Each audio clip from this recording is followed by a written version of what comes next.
আজকে আমি তোমাদেরকে দেখাতে চলেছি আমাদের শহর মেদিনীপুরের সবচেয়ে জনপ্রিয় এবং বিখ্যাত দুর্গাপূজার প্যান্ডেলগুলি।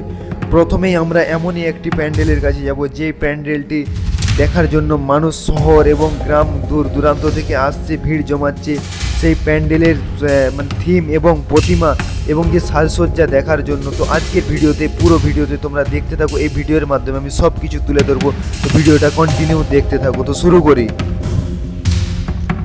নমস্কার বন্ধুরা, আমি বিপ্লব আরও একটি নতুন ভিডিওতে তোমাদেরকে স্বাগত জানাচ্ছি। আজ মহা অষ্টমী। আজকের এই শুভ দিনে তোমাদেরকে জানাই আন্তরিক প্রীতি, শুভেচ্ছা, অভিনন্দন, ভালোবাসা এবং দুর্গাপূজার সবাই ভালোবাসা নিও। আর আমাদের এই শারদ শুভেচ্ছায় আমি তোমাদেরকে দেখাতে চলেছি আমাদের মেদিনীপুর জেলার তিনটে বলবো না, 5টে থেকে 6টা এমন কিছু দুর্গাপূজার প্যান্ডেল যেটা তোমরা আমার এই ভিডিওর মাধ্যমে দেখতে হবে। তো চলো আজকের এই ভিডিওটা শুরু করা যাক। প্রথমেই আমরা চলে এসেছি আমাদের শহরের অতি পরিচিত একটি জায়গা, George court road TV tower মাঠ। প্রতি বছর এখানে প্যান্ডেল হয়, কিন্তু এই বছর তা আগের বছরের থেকে অনেক বড় আর আকর্ষণীয় হয়েছে। চলো এবার ভেতরে প্রবেশ করি। ভেতরে প্রবেশ করতে চোখে পড়ল অসাধারণ সাজসজ্জা, প্রতিটি কোণায় আলোর ঝলকানি আর থিমের নিখুঁত কাজ। আর যখন দুর্গা প্রতিমার সামনে গিয়ে দাঁড়ালাম, সত্যি তখন মনটা ভরে গেল। এত সুন্দর, এত আকর্ষণীয় যে চোখ সরানো কঠিন। এরপর আমি মণ্ডপ থেকে বাইরে বেরিয়ে আসলাম। বাইরে বেরিয়ে চোখে পড়ল রং বেরঙের আলো আর সাজানো সুন্দর লাইন। চারিদিকে একবারে উৎসবের আমেজ। মাঠের ভেতরে বসেছে ছোট্ট মেলা, আর সেখানে ভিড় জমিয়েছে অসংখ্য মানুষ। কেউ কেনাকাটা করছে, কেউ ঘুরে বেড়াচ্ছে, আর সবাই আনন্দে মেতে উঠেছে দুর্গোৎসবকে ঘিরে। তো এখন আমি প্রতিমা দর্শনের পর বেরিয়ে পড়লাম আরেকটি প্রতিমার খোঁজে। এবার আমি যাচ্ছি আমাদের শহরের অন্যতম সেরা, সবচেয়ে চমকপ্রদ দুর্গাপূজার মণ্ডপে। আর এটি হলো রাঙামাটি সর্বজনীন দুর্গোৎসব কমিটির পুজো। আর এখন আমি পৌঁছে গেছি সেই রাঙামাটি ফ্লাইওভারে। এখান থেকে শুরু হবে অসাধারণ সাজসজ্জার যাত্রা। এরপর আমি পৌঁছে গেলাম সেই রাঙামাটির মাঠে। ঢুকতেই চোখে পড়লো সারি সারি লোকজন প্রবেশ করছে মণ্ডপের দিকে।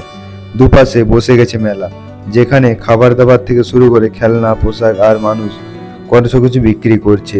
বন্ধুরা, বর্তমানে আমি এখন এসে পৌঁছে গেছি সেই মেদিনীপুরের শ্রী শ্রী রাঙামাটির সর্বজনীন দুর্গোৎসব কমিটির সেই প্যান্ডেলের কাছে। তো তোমাদেরকে দেখাই, চলো আমাদের সেই মেদিনীপুরের রাঙামাটির প্যান্ডেল।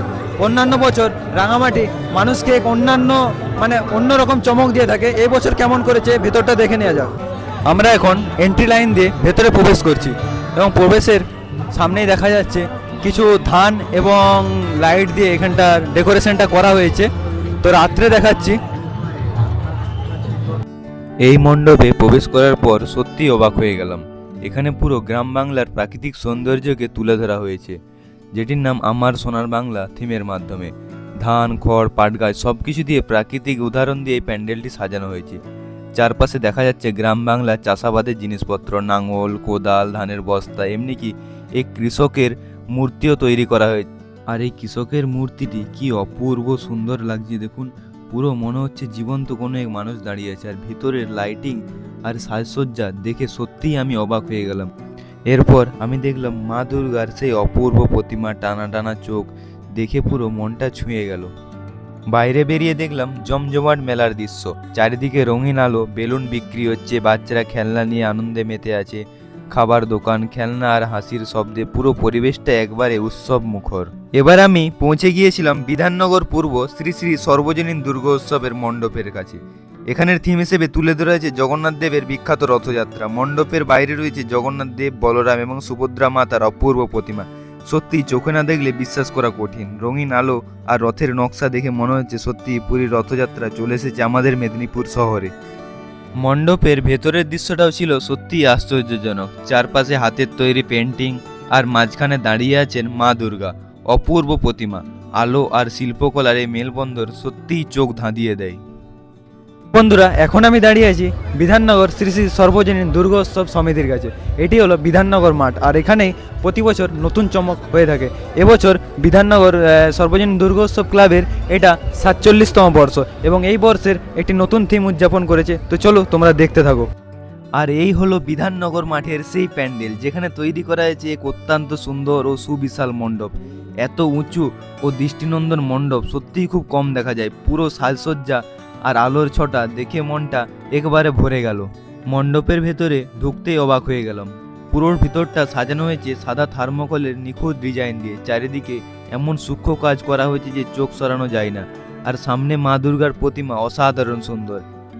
এরপর আমি চলে গেলাম আমাদের মেদিনীপুর শহরের অতি পরিচিত জায়গা রবীন্দ্রনগর, যেখানে প্রতি বছর রবীন্দ্রনগর কমিটি প্রতি বছর মানুষকে এক অন্যান্য ভাবমূর্তি দিয়ে থাকে মানুষকে ভাবার জন্য।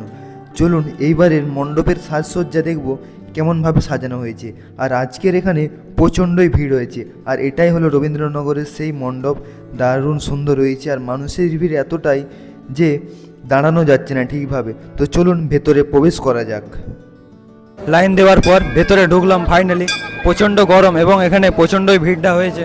তো চলো ভেতরে প্রবেশ করা যাক। ভেতরে প্রবেশ করার আগে এখানে ঘন্টা লাগানো আছে। আমার শোনা অনুযায়ী এখানে যেটা থিম হয়েছে এবারে আন্ডার দ্য সি, তো সমুদ্রের নিচে যে দৃশ্যটি সেটাই মণ্ডপের ভিতরে তুলে ধরেছে। তো চলো ভেতরে যাওয়া যাক। আর এখানে তোমরা দেখতে পাচ্ছ এটা হচ্ছে বেনারসের যে গঙ্গা আরতি হয় সেই গঙ্গা আরতির কিছুটা দৃশ্য এখানে তুলে ধরা হয়েছে এবং এখানে গঙ্গা আরতি হচ্ছে। তো চলো ভেতরে যাওয়া যাক মন্দিরের ভেতরে এবং মায়ের দর্শন করা যাক। আর এইখানে কতগুলো সাধু বাবা বসে আছে দেখা যাচ্ছে আপাতত। প্যান্ডেলের থিমটা সুন্দর হয়েছে কিন্তু ভিড়টা প্রচণ্ড ছিল এইখানে। আর ভেতরে ঢুকে দেখলাম চারপাশটা যেন সমুদ্রের নিচের এক জাদুকরী পৃথিবী ফুটিয়ে তুলেছে। মণ্ডপের ভেতরে আছে জলপরি, নানা ধরনের সমুদ্রিক প্রাণী যেমন অক্টোপাস, সি ফিশ, কচ্ছপ, স্টারফিশ, জেলিফিশ, ক্র্যাব, সবাইকে এক অন্য পরিবেশে নিয়ে যাচ্ছে। প্রতিটি কোণায় মনে হচ্ছে আমরা যেন সমুদ্রের তলদেশে ভেসে বেড়াচ্ছি। এরপর আমি দেখলাম একটি অতি প্রিয় দৃশ্য, মায়ের আরতি। সত্যি এক অন্যরকম অনুভূতি এনে দিচ্ছে, যেন মনটা শান্তিতে ভক্তিতে ভরে উঠেছে।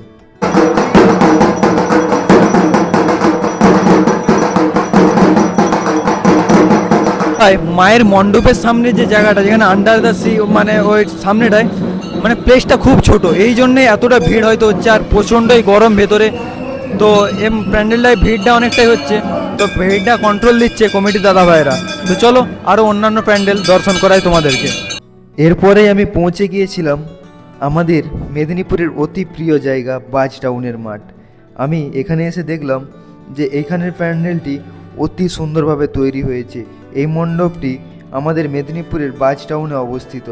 এবার মণ্ডপটি সত্যিই সবথেকে ভালো লেগেছে আমার। এখানে আগেকার দিনের ফিল্ম বা সিনেমার দৃশ্যগুলিকে অন্যভাবে তুলে ধরা হয়েছে। নায়ক নায়িকা এবং বিভিন্ন লাইভ পারফরমেন্স দিয়ে এক অসাধারণ মণ্ডপ তৈরি করা হয়েছে।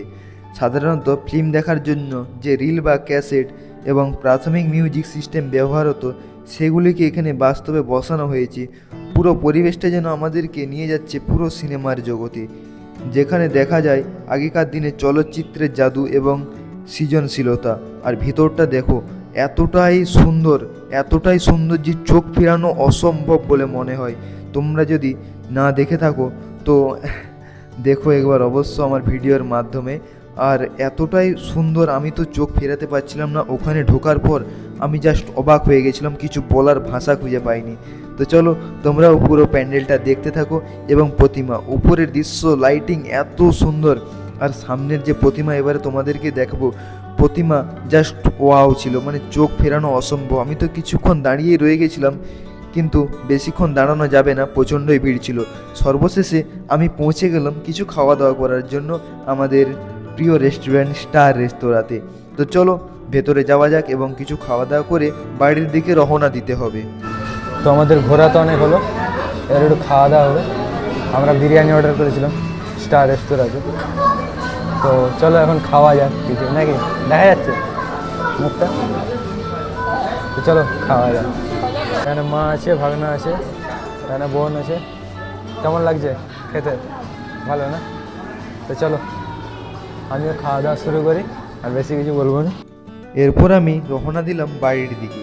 তো চলুন আজকের এই ভিডিওটা এখানেই শেষ করি। পরের ভিডিওতে আবার দেখা হবে, তখন নতুন কিছু গল্প এবং দৃশ্য নিয়ে আসবো। तो आज के लिए बस इतना ही। मिलते हैं कोई नेक्स्ट वीडियो साथ नया टॉपिक के साथ। तब तक के लिए जय हिंद, जय भारत, वंदे मातरम।